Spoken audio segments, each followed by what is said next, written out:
শেষ ঠিকানার কারিগর মনু মিয়া আর নেই। কারো মৃত্যুর খবর পেলেই নিজ উদ্যোগেই প্রয়োজনীয় যন্ত্রপাতি নিয়ে চলে যেতেন কবর খুঁড়তে।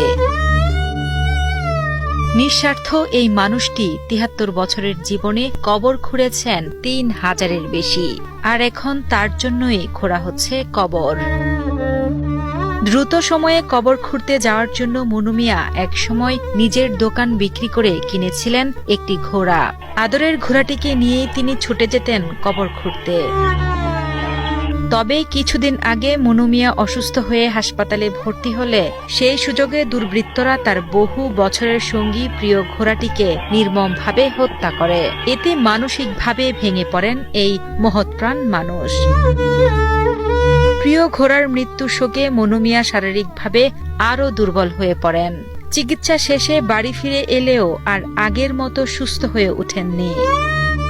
২৮ জুন সকালে জেলার ইটনা উপজেলার জয়সিদ্ধি ইউনিয়নের আগলাপাড়া গ্রামের নিজ বাড়িতে শেষ নিঃশ্বাস ত্যাগ করেন নিঃস্বার্থভাবে ৩,০৫৭টি কবর খোঁড়া শেষ ঠিকানার কারিগর খ্যাত মনু মিয়া। তার মৃত্যুতে পুরো এলাকায় নেমে এসেছে শোকের ছায়া। সামাজিক যোগাযোগ মাধ্যমেও ভেসে বেড়াচ্ছে মনু মিয়ার ছবি।